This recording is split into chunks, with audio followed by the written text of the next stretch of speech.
Hello friends, நம்ம jack machine F5 வந்து new model. இதோட நம்ம எல்லாத்தையும் பார்ப்போம். ஃபஸ்ட்டு ஸ்விட்ச் ஆன் பண்ணிட்டீங்கன்னா பேக் சைடில் பிளாக் கலர் பட்டன் ஒன்று இருக்கும். அதை நம்ம ஆன் பண்ணோன்னா லைட்டோடு சேர்ந்து நமக்கு ஆன் ஆகும்.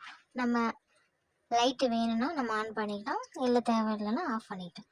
இங்கே பார்த்தீங்கன்னா ஸ்பீடு, நம்மளோட ஸ்பீடு நான் வந்து நார்மலாக 18 வச்சுருக்கேன். ஓவர் ஸ்பீடாக வேணுனாலும் நம்ம சேஞ்ச் பண்ணலாம். அதுக்கப்புறம் பார்த்தீங்கன்னா நம்ம சுவிட்ச் ஆன் பண்ணாக்கா லைட் எரியும். லைட்டு வேண்டுன்றது இந்த சைடில் வந்து நார்மல் லைட்டு, அதுக்கப்புறம் ஸ்பீடு, ஓவர் லைட், அந்த மாதிரி இங்கே பட்டன் இருக்கும். நம்ம வேணுன்றதை நம்ம யூஸ் பண்ணிக்கலாம். ஆஃப் ஆன் இருக்கும், அப்புறம் ஸ்பீடு ஹை லோ அந்த மாதிரி பட்டன்ஸில் நம்ம யூஸ் பண்ணிக்கலாம். இதில் பார்த்தீங்கன்னா ஸ்பீடு வச்சுட்டு அதுக்கு இங்கே டைமிங் இருக்கும். இந்த டைமிங் வந்து அது ரவுண்ட் ஹோல் பட்டன் இருக்குது பார்த்தீங்களா, அதுக்கிட்ட வச்சோன்னா இதை ப்ரெஸ் பண்ணிவிட்டு நம்ம அது திருகணும்.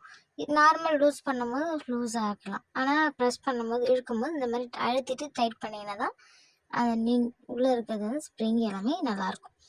இதில் வந்தீங்கன்னா இந்த கைடை வந்து தூக்கணும். பேக் சைடுக்கு கைடு தூக்கிட்டு நம்ம த்ரெட்டு போடுற மாதிரி தான் இது மேலே வச்சு ப்ரெட் பண்ணிட்டு த்ரெட்டை ஹோல்ட் பண்ணி மேலே வந்து எடுத்துகிட்டு இதுக்கப்புறமா அதில் ஹோல்ட் பண்ணி விட்டுட்டு நம்ம பட்டன் அழுத்தினா போதும். கால் பட்டனை ப்ரெஸ் பண்ணினாக்கா நம்ம ஆட்டோமேட்டிக்காக அது ஃபுல்லாக ஆனோடனையும் அதே வந்து எவ்வளோ தேவையோ அதுக்கேற்ற மாதிரி த்ரெட்டை ஃபில் பண்ணதுக்கப்புறம் க்ளோஸ் ஆகிடும்.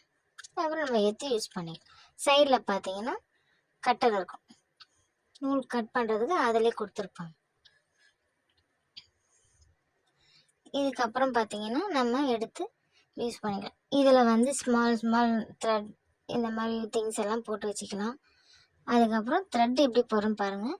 மிஷினில் போட்டு இந்த 2 ஹோலில் போட்டுட்டு இங்கே இது உள்ளே வந்துட்டு இந்த பக்கம் வந்து இதில் போட்டு முன்னாடி வந்து இந்த ஹோலில் வந்து போட்டுட்டு அதுக்கப்புறம் இந்த கேப்லலாம் போட்டுட்டு அதுக்கப்புறம் இதில் ப்ரெஷரில் போட்டுட்டு ஒன்றுத்துல எங்கெங்கே போடணுமோ அதெல்லாம் போட்டு அதுக்கப்புறம் இங்கே போட்டோன்னா கீழே பாபின் போட்டதுக்கப்புறம் அழகாக சூப்பராக தைக்கலாம்.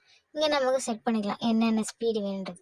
நான் 2.5 இல்லை 2 வச்சுனாக்கா கரெக்டாக இருக்கும். இந்த ஜாக் மிஷினில் தைக்கிறதுக்கும் நல்லாயிருக்கும் தையல். அப்படி இல்லை பெருசாக வேணும்னாக்கா நம்ம அதுக்கேற்ற மாதிரி வச்சுக்கலாம்.